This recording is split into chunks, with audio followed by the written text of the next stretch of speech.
اسی فیصلے کے حوالے سے اگر مزید بات کریں تو آپ کو بتائیں کہ لاہور ہائی کورٹ نے فیصلے میں تحریک انصاف کے اراکین کو استعفے واپس لینے کے لیے اسپیکر کے سامنے پیش ہونے کی ہدایت بھی کر دی ہے.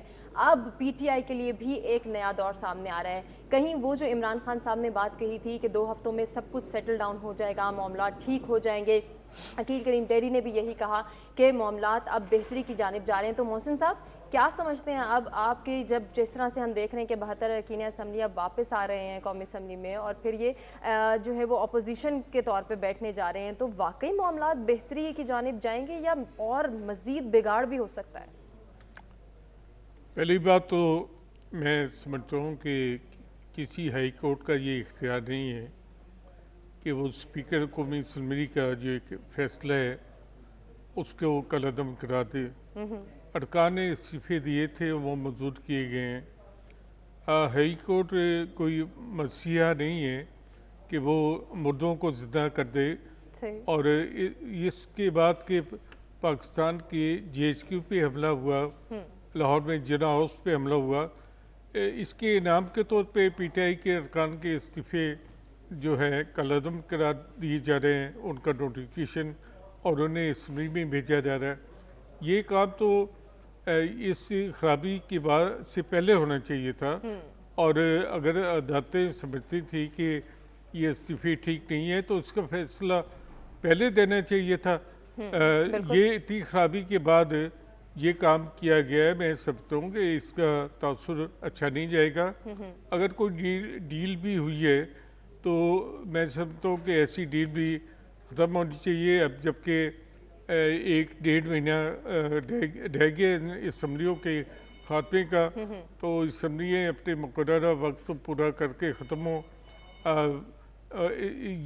ایسے فیصلوں سے پاکستان کی عدلیہ کے ایسے فیصلوں سے پاکستان کی عدلیہ جو ہے عوام میں اپنے آپ کو سیاسی بنا کر پیش کر رہی ہے. اس کا انصاف اور قانون سے کوئی تعلق نہیں ہے. بالکل, محسن صاحب کا ہی پوائنٹ ہم آگے لے کر بڑھیں گے. اسد صاحب آپ کیا کہنا چاہیں گے؟ جیسے کہ ابھی محسن صاحب کہہ رہے ہیں کہ ایسا کرنا یقیناً یہ لاہور ہائی کورٹ کا یہ کام نہیں تھا کہ وہ اس طرح سے کہیں اسپیکر کو بھی کہ آپ دوبارہ موقف سنیں اراکین کا اور پھر موقف سننے کے بعد استعفوں کے حوالے سے بات کریں. تو یہ اب ہونے کیا جا رہا ہے؟ اب نیشنل اسمبلی میں جس طرح سے اب واپسی آ رہی ہے, اپوزیشن کے طور پہ پی ٹی آئی بیٹھے گی, بگاڑ پیدا ہوگا, بہتری آئے گی, یا پھر وہ جو سیاسی منظرنامہ جو اقوام عالم میں بھی ڈسکس ہو رہا ہے اس کو مزید ہائپ ملے گی؟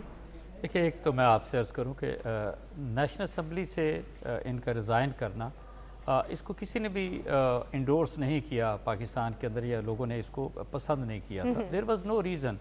ان کی حکومت ختم ہو گئی تھی. There was vote of no confidence, ایک جمہوری عمل تھا, اس کے تحت پی ڈی ایم کی حکومت معرض وجود میں آئی. تو آئی بلیو کہ ان کو کسی صورت کے اندر بھی, دیکھیں نا, جب آپ اس لیڈرشپ کی اس ہائپ پہ ہوتے ہیں تو دین آپ نے سوچنا ہوتا ہے کہ what is in the best interest of the nation first, and then it's basically in the interest of the country, of your party. Now آپ یہ دیکھ لیں کہ ایسا تھا کہ جیسے اب جب پی ٹی وہاں سے نکل گئی اور ایک ڈمی اپوزیشن لیڈر کو آپ نے دیکھا, اور ریاض کی میں بات کروں, I don't use Raja with him because Rajas they don't behave جس طریقے سے میں نے اس شخص کو دیکھا ہے اسمبلی کے اندر سارا کچھ کرتے ہوئے, اور مطلب سو مچ سو کہ پہچانتے بھی نہیں. آپ کو یاد ہوگا, بڑا اس کا فیمس جملہ ہے. تو مطلب he had lot many reservations against the P D M کہ میں نے اتنا سارا کچھ کیا, میری وجہ سے آپ وزیر بنے, سارا کچھ ہے. I would say this is what the politics in Pakistan is actually. میں آپ سے بتاؤں. پھر دوسرا ایک اور اینگل سے بھی دیکھیں کہ جی وہ فرض کرو فٹ بال کا میچ ہو رہا ہے, پی ڈی ایم کی ٹیم ہے, ان کے پاس فٹ بال موجود ہے, سارا کچھ ہے, اپوزیشن ہے کوئی نہیں, وہ گول پہ گول کیے چلے جا رہے ہیں. نارملی ایسا نہیں ہوتا. دوسری چیز یہ ہے کہ ہاں, میں اگر کورٹس کی آپ بات کرتے ہیں, ہاں مطلب ہمارا جوڈیشل سسٹم, آپ یہ ضرور کہہ سکتے ہیں کہ لوگوں کو اس سے بہت شکایت ہے. جوڈیشل سسٹم سے جو ہے وہ لوگوں کو شکایت ہے, اور مزید یہ شکایات بڑھ رہی ہیں. سر آپ کا پوائنٹ بھی آ گیا ہے. ڈاکٹر صاحب تھوڑا سا میں آپ کی جانب بھی بڑھنا چاہوں گی. اب جو حالات سامنے آ رہے ہیں, اراکین اسمبلی بھی واپس آنے کی بات کر رہے ہیں, ایک جانب عمران خان صاحب بھی یہ کہہ رہے ہیں کہ حالات بہتر ہوں گے اور ممکنہ طور پہ 2 ہفتوں کے درمیان یہ حالات جو ہیں وہ مزید بہتری کی جانب جائیں گے. کیا معیشت پر بھی اس کا اثر ہوگا اور معیشت بھی بہتری کی جانب جائے گی, یا پھر پاکستانی معیشت کی جو کشتی ڈوب رہی ہے اس میں مزید ہم دیکھیں گے کہ وہ بھار محسوس ہو رہا ہے؟ اگر میں پاکستان کی پولیٹیکل اکانومی پہ کامنٹ کروں تو میں یوں کہوں گا کہ ایک تو اوور جوڈیشلائزیشن آف ایشوز جو ہے وہ بھی اچھی چیز نہیں ہے, یہ پولیٹیکل، اکنامک، سوشل جو فیصلے ہیں یہ اسمبلی میں ہونے چاہیے، اور انہی لوگوں کو اسمبلی میں بیٹھ کے کرنے ہیں جو جماعتیں اس وقت ڈفرینٹ لوگوں نے جن کو ووٹ دیا ہے، جن میں ساری جماعتیں شامل ہیں۔ پاکستان میں اگر ہم نے اپنی معیشت کو ذرا بھی ابھی سہارا دینا ہے تو جیسے آپ کہہ رہی تھیں، پاکستان کو کوئی تھوڑا سا اپنا ایک جو الیکٹورل سائیکل ہے اگلے 5 سے 4 ماہ میں جو ہونے والا ہے، اس میں ایک سرٹنٹی پیدا کرنی چاہیے۔ اس وقت جو دنیا، آپ نے جو پہلے ہاف میں سوال پوچھا تھا، جو دنیا ہے وہ یہ جاننا چاہ رہی ہے کہ آپ کا الیکٹورل سائیکل جو ہے وہ کیسے چلے گا۔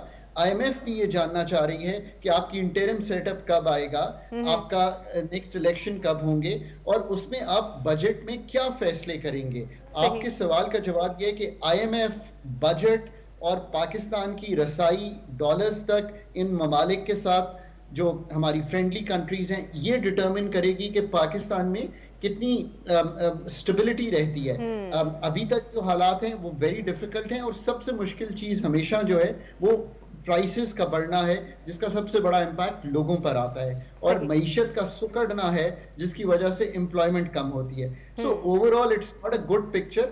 ہر ایک کو اس وقت بہت ہی میچورٹی کا ثبوت دینا چاہیے، اور اپنی پوزیشن سے سٹیپ بیک کر کے یہ سوچنا چاہیے کہ ملک کو افلوٹ رکھنے کے لیے، سٹیبل رکھنے کے لیے، اکانومی کو کھلا رکھنے کے لیے، بالکل اکانومی اور ملک کی حالات کو سٹیبل کرنے کے لیے ہر ایک کو کوشش کرنی چاہیے۔ سر آپ کا پوائنٹ بھی آ گیا، یہی سوال ہم نے اپنے ویئرز کے سامنے بھی رکھا کہ کیا استعفوں کی بحالی سے پی ٹی آئی کو بھی کوئی سیاسی فائدہ حاصل ہوگا یا نہیں، تو 71% یہ کہتے ہیں کہ ہاں بالکل فائدہ ہونے کے امکانات موجود ہیں، جبکہ 29% کا یہ کہنا ہے کہ کوئی فائدہ نہیں ہونے جا رہا ہے۔ استعفوں کی بحالی سے پی ٹی آئی کو سیاسی فائدہ ہوگا یا نہیں، 71% یہ کہتے ہیں کہ فائدہ ہو سکتا ہے۔ لیٹس سی کیا ہونے جا رہا ہے، یہ تو ہم بھی ڈسکس کریں گے، مزید اکانومی کے حوالے سے بھی ہم بات کریں گے۔ ایک بریک کی جانب بڑھیں۔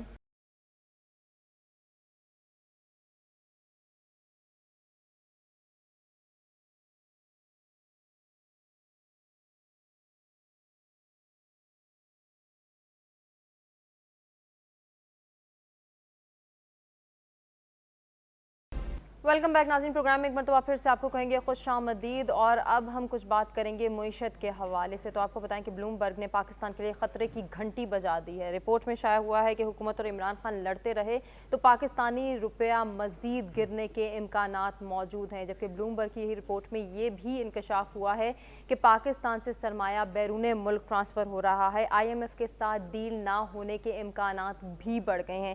اسی کے ساتھ ساتھ آپ کو بتائیں کہ پاکستان کو ملنے والی غیر ملکی امداد میں بھی 60% کمی کا انکشاف ہوا ہے۔ حالات کس طرف جا رہے ہیں؟ کیا ہم مزید مہنگائی کے لیے تیار رہیں، یا پھر ملک میں یہ بڑھتی ہوئی مہنگائی جو ہے وہ کیا حکومت کی ترجیحات میں شامل ہیں یا نہیں؟ یہ سوال ہم ڈاکٹر صاحب سے کرنا چاہیں گے۔ ڈاکٹر صاحب کیا سمجھتے ہیں آپ، کیا ہم مزید مہنگائی کے لیے تیار رہیں؟ کیونکہ حکومت اور اپوزیشن تو شاید اس طرف نہیں سوچ رہی، یا پی ٹی آئی کے ساتھ لڑنا ہی حکومت کی ترجیحات میں شامل ہے۔ مہنگائی بھی کم کر سکے گی حکومت؟ دیکھیں اس وقت تو جو بھی لوگ ہیں صاحب حیثیت وہ یہ کر رہے ہیں کہ سٹور آف ویلیو ڈالر کو بنا رہے ہیں، اور اس کی وجہ سے روپے کی قدر پہ ایک پریشر آ رہا ہے۔ اسی لیے آپ نے جو بلومبرگ کی رپورٹ کا بھی ابھی سامنے رکھی بات، وہ اسی لیے یہ بات کہہ رہی ہے۔ دوسری وجہ یہ ہے کہ جو اس وقت ایکسپورٹر ہے وہ اپنے ڈالر کو ہولڈ کیے ہوئے ہے، وہ یہ سمجھتا ہے کہ میں اگر اس کو لیٹر سیل کروں گا تو مجھے زیادہ روپے ملیں گے۔ امپورٹر چاہتا ہے کہ ہم جلدی امپورٹ کر لیں تاکہ کم روپے دینے پڑیں۔ سو یہ ایک انکمفرٹیبل پوزیشن ہے۔ آئی ایم ایف کا پروگرام اگر نہیں ہوتا تو ڈالر کے انفلوز نہیں ہوتے۔ یہ سب جب روپے کی قیمت کو ویکن کرتا ہے تو آپ کی سب چیزوں کی قیمتیں جو ہیں وہ بڑھ جاتی ہیں، بیکاز آپ بہت چیزیں امپورٹ کرتے ہیں، آپ لینٹلز امپورٹ کرتے ہیں، آپ چائے امپورٹ کرتے ہیں، آپ پام آئل امپورٹ کرتے ہیں۔ میں فوڈ آئٹمز کی بات کر رہا ہوں۔ جو سپلائی شارٹ فالز ہیں وہ بھی اسی وجہ سے ہیں کہ آپ کے پاس ڈالرز نہیں ہیں خریدنے کو۔ پر I think the news is کہ ہم اس وقت پیک پہ ہیں اپنی انفلیشن کے۔ ہم اس وقت فوڈ انفلیشن اگر 48% ہے تو آئی تھنک اس سے بہت زیادہ بڑھنے کی امید نہیں ہے۔ کچھ سپلائیز بہتر ہوئی ہیں، کچھ جو ہماری پہ امپیکٹ آیا، جو فلڈز آئے وہ آئی تھنک اب چلا گیا ہے بیچ میں سے۔ بٹ سچویشن اگلے 1.5-2 ماہ میں اگر فنڈ کا پروگرام نہیں ہوتا تو آئی ڈونٹ تھنک کہ کوئی چینج ہو رہی ہے۔ آپ جہاں پہ کھڑے ہیں، لیکن سر یہ خدشہ بھی ظاہر کیا جا رہا ہے کہ شاید آئی ایم ایف سے ڈیل نہ ہو۔ دیکھیں آئی ایم ایف سے ڈیل ہونے کا جو بڑا تعلق ہے وہ اس سے ہے کہ ہماری کیا ڈالر فائنینسنگ جو فرینڈلی کنٹریز کی ہے, جو ورلڈ بینک ADB کی ہے, اس کی جو کانفرمیشن ہے وہ IMF کو اس طرح سے مل جاتی ہے جس سے وہ کمفرٹیبل ہو جاتا ہے کہ پاکستان جو ہے اس کا ڈیفالٹ رسک نیچے آ جائے گا ونس پاکستان فنڈ کے پروگرام میں واپس چلا جائے. لیٹس ہوپ کہ یہ ہو جائے. That's our best policy option right now. اگر یہ نہیں ہوتا تو ہمارا جو ڈالر پہ کرنچ ہے, کہ ہماری ڈالر کی جو اویلیبلٹی کی ویکنیس ہے وہ کنٹینیو کرے گی, اور یہ کسی بھی ملک کے لیے جو کہ ایک بیلنس آف پیمنٹ, یعنی کہ جو مالی خسارے میں ہو, یعنی کہ جو ایکسٹرنل سیکٹر کے خسارے میں ہو, اس کے لیے ایک اچھی چیز نہیں ہے. So you know all in all, and let's also hope کہ تھوڑا سا فرینڈلی کنٹریز کی سپورٹ, ہمیں $2 ارب سعودی عربیہ سے آنے ہیں, لیٹس ہوپ کہ وہ بھی آ جائیں اور وہ کنٹینجنٹ نہ ہو اس چیز سے کہ IMF ہوگا تو ہم یہ کریں گے. سر مصدق ملی صاحب بھی یہ کہہ رہے ہیں کہ سستے پیٹرول پیکج پہ کام روک دیا ہے, تو کیا پیٹرول دوبارہ سے مہنگا ہوگا؟ دیکھیں, آئی تھنک پیٹرول کی اب جو قیمت ہے اس کا بہت بڑا تعین تو انٹرنیشنل مارکیٹ سے ہی ہونا ہے, اور اس وقت انٹرنیشنل مارکیٹ میں کچھ قیمت نیچے آئی ہوئی ہے. سو یہاں سے زیادہ مہنگا ہونا تو شاید نہ ہو, اگر روپے کی قدر بہت گر نہیں جاتی. اگر اسی جگہ روپے کی قدر رہتی ہے تو ہم جہاں پہ کھڑے ہیں, I think we can maintain this level. صحیح. اسد صاحب آپ کی جانب بڑھنا چاہوں گی. ٹریڈنگ اکنامکس ویب سائٹ نے مہنگے ترین ممالک میں پاکستان کو 13ویں نمبر پر رکھ دیا ہے. کیا سمجھتے ہیں آپ, مزید مہنگائی کے امکانات ہیں یا پھر مہنگائی میں کوئی ریلیف آئے گا؟ میرا خیال ہے کہ یہ چند دن پہلے کی یہ رپورٹ ہے, اور میرا خیال ہے ہم پاکستانیوں کو ایک دوسرے کو سیلوٹ کرنا چاہیے کہ جی ہم خوشی کی بات ہے دنیا کے مہنگے ترین یعنی 13واں نمبر آ رہا ہے ہمارا اوور آل, اور ہمارے پڑوس میں اگر انڈیا کو دیکھیں تو وہ 152 نمبر پہ ہیں. سو دیٹ مین کہ یہ جو اس وقت PDM کی گورنمنٹ ہے 13 مہینے سے, انہوں نے بہت محنت کی کہ پاکستان کے گراف کو اس حد تک, مہنگائی کے گراف کو اتنا ہی اوپر لے کے چلے جائیں. پریکٹیکلی ٹاکنگ کہ PDM کی جس اکانومی کوئی بہتری, کوئی عام لوگوں کی بہتری, اٹ ہیز نیور بین دیر. آپ کہیں پرائورٹی کی بات ہوتی ہے, دے ور انٹو ڈفرنٹ بال گیم. انہوں نے اپنے آپ سے مقدموں سے ختم کرانا تھا, نیب کو انہوں نے فارغ کرنا تھا, پھر اپوزیشن کو ایک لحاظ سے انہوں نے ختم کرنا تھا. بٹ آئی وڈ سمپلی سے اس سارے پروسیس کے اندر آج جو ہم سارے پاکستانی بھگت رہے ہیں, اس کے اندر اگر میں کہتا ہوں PDM کا اس میں ہاتھ ہے تو PTI کا بھی اتنا ہی, عمران خان صاحب کا بھی اتنا ہی ہاتھ ہے.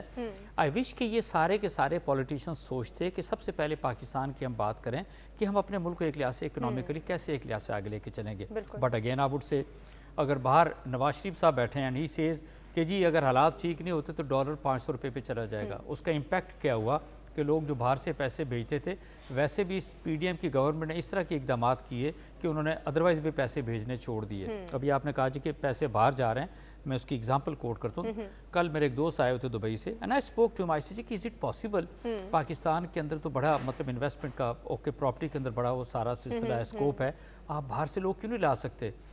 اینڈ ہی سیڈ کہ پاکستان میں سینکڑوں لوگ میرے سے رابطے میں ہیں کہ ہم اپنا پاکستان میں سب کچھ بیچ بٹا کے and we want to settle abroad, آپ ہمیں اس لیے لے کے جائیں. جی اس میں وجہ بتاتا ہوں. انہوں نے کہا جی کہ ترکی کے اندر, اوکے ایسٹرن یورپ کے اندر, وہاں پہ کہتے ہیں جی کہ زیرو ٹیکس ہے, جو اسپیشلی جو لوگ وہاں پہ جا کے انویسٹمنٹ کرتے ہیں. اور یہاں پر حال یہ ہے کہ ایون پراپرٹی کے اوپر ڈبل ٹرپل ٹیکسیشن ہے, اور جب پراپرٹی بیٹھ گئی نیچے آ گئی, اور اسی کے ساتھ جو باقی 50 صنعتیں کام کر رہی تھیں وہ بھی ساری کی ساری فارغ ہو گئی. تو یہ تو اس کا کریڈٹ تو ہمیں سرٹنلی PDM کو دینا چاہیے نا. ٹھیک ہے سر, آپ کا پوائنٹ آ گیا. محسن صاحب کا بھی میں موقف جاننا چاہوں گی. سر آپ کیا کہنا چاہیں گے, مزید مہنگائی کے جو امکانات ہمیں نظر آ رہے ہیں اس میں غریب عوام کو کون ریلیف دے گا, ان کا کیا بنے گا؟ کیا یہ جو آپسی لڑائی ہے اس کی وجہ سے جو ہے حالات بڑھتے چلے جا رہے ہیں مہنگائی کی جانب, یا پھر ویسے ہی مہنگائی ہونی تھی؟ میں سمجھتا ہوں کہ عمران خان نے ایک خاص منصوبہ بندی کے تحت ملک میں بدامنی کو تھمنے نہیں دیا. انہوں نے ملک میں ایک ایسا ہاسٹائل ماحول رکھا کہ سارے کاروبار جو ہیں وہ بند ہیں, بلکہ جب بھی کوئی غیر ملکی سربراہ پاکستان کے دورے پہ آتا ہے یا کوئی غیر ملکی وفد آتا ہے تو وہ عمران خان فوراً احتجاج کی کال دے دیتے ہیں. تو وہ نہیں چاہتے کہ یہ جو